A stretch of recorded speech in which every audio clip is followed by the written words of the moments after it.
Hey, it's NPR's Book of the Day. I'm Andrew Limbong. In modern music, I can't think of many bands where the drummer is the one with the most to say, where the drummer is the most famous. I guess there's like Phil Collins, Dave Grohl maybe, but that feels like cheating a bit. And then there's Questlove of the seminal hip-hop group The Roots. He's been in the game for decades at this point, and he's gone on to be a TV star on Jimmy Fallon. He's directing his own documentaries, and now he's written a new book called Hip Hop is History, which is a reflection of the genre through his personal lens. He spoke with NPR's Rodney Carmichael about what it means to be an elder statesman of hip-hop and the state of rap today. That's after the break. Support for NPR and the following message come from our sponsor, Whole Foods Market. Host the ultimate backyard barbecue with Whole Foods Market. It's the Hot Grill Summer event through July 16th, with sizzling sales on no antibiotics ever boneless beef ribeye steak and beef New York strip steak. Plus, check out sales on sustainable wild-caught Alaska sockeye salmon, organic strawberries, and more. In a hurry? Choose grab-and-go favorites like picnic salads and sushi, plus plenty of cooler-friendly beverages. Make it a hot grill summer at Whole Foods Market. If you're fortunate enough to become an elder statesman in hip-hop, it probably means you've done something big, like amassed an incredible discography, wielded influence over a generation, or just survived. As a master of all three, Questlove has earned his crown. But he'll be the first to tell you, heavy is the head that wears it. I realized maybe 10 years ago when my 40s were creeping up on me, that one day, like, I'm going to be the adult in the room. And there's really nothing glamorous about taking that path. Like, there's nothing sexy about it. I've been the guy that's always on the sideline, like, all right, so who's going to be the person that's going to make the change? And the universe always points to me like, you're going to have to be that person. For Questlove, being the adult in the room means calling out the culture when he feels like things are going off the rails. It's made it easy to write him off as a hip-hop curmudgeon. I live in this zone where I'm somewhere in between, yo, dude, your music changed my life, and you ain't every day. So it's a constant balance, and you don't know what the reaction is going to be. But being behind the beat, even all the way off beat, it's a position he's played his entire career. His new book is a chronicle of rap's recorded history, told through his own subjective lens. Questlove is blunt about his personal preferences, like the fact that it sometimes took him years to appreciate the groundbreaking sounds of, say, Dr. Dre's classic album, The Chronic. Hell yeah. Or the drumless production of Kanye's Yeezus.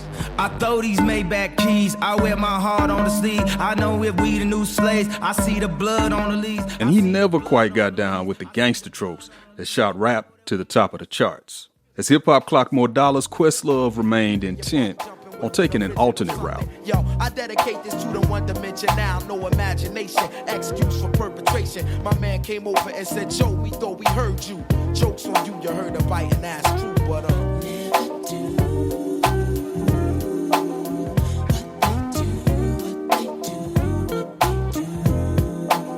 So it felt like par for the course when Questlove took to Instagram in the wake of the recent epic rap battle between Drake and Kendrick Lamar. You run to Atlanta when you need a few dollars. No, you're not a colleague, you a colonizer. Hey, Kendrick just opened his mouth. Someone go hand him a Grammy right now. Where's your uncle at? Cause I wanna talk to the man in the house. What Questlove posted just 1 month before his book published read like an obituary for hip-hop. I said, nobody won the war. This wasn't about skill. This was a wrestling match level mudslinging and takedown by any means necessary. Women and children and actual facts be damned. Same audience wanting blood will soon put up RIP posts like they weren't part of the problem. Hip-hop is truly dead. While many were already crowning it the best rap beef of all time, it felt like a bad case of deja vu to Questlove. I've never seen a battle in which it ends well. First of all, we're living in a polarizing time. We're living at a time where, like, the uncertainty of something jumping off is just, like, in the air. You know what I'm saying? So I've seen this movie before, and I'm triggered. He's talking here about the deaths of Tupac and Biggie, a period in rap that he mourns heavily in the book and took personally in real time. I was there in 1997. That was a what now moment for hip-hop.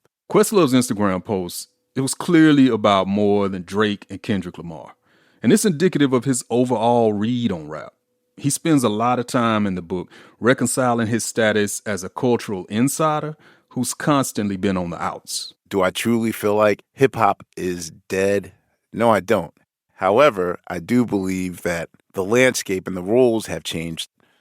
Oftentimes when I just don't feel comfort, usually that means it's going in the right direction. So perhaps my disdain for where we are right now, yeah, I still do not want to see bloodshed. So I kind of stick by my position.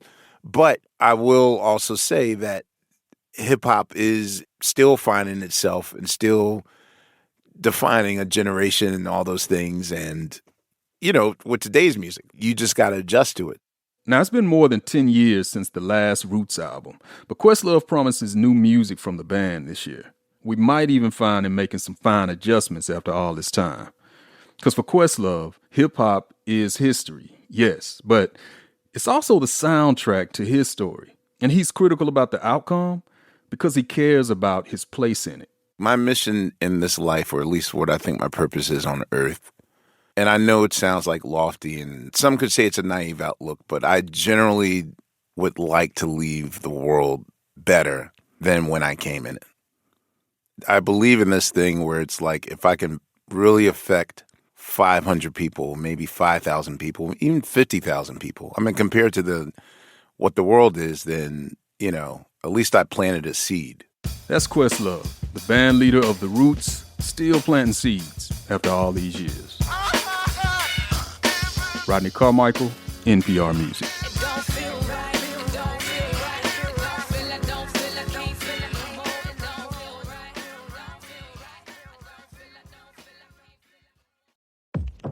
Black perspectives haven't always been centered in the telling of America's story.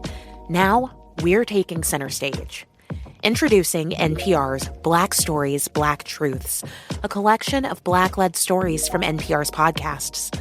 Search NPR Black Stories, Black Truths wherever you get your podcasts.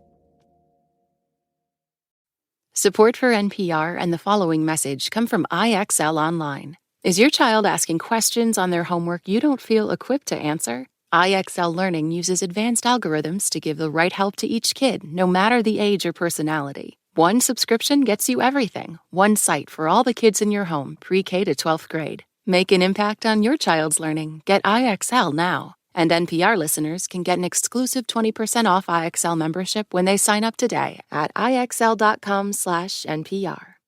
This message comes from NPR sponsor Vuori. Jump into a new perspective on performance apparel. Vuori makes products that stand the test of time and hope to inspire others to live vibrant, healthy lives, empowering your best life in clothing that can be worn for just about any activity from running to yoga. Visit Vuori.com/NPR to receive 20% off your first purchase and enjoy free shipping on any U.S. orders over $75. Discover the versatility of Vuori clothing.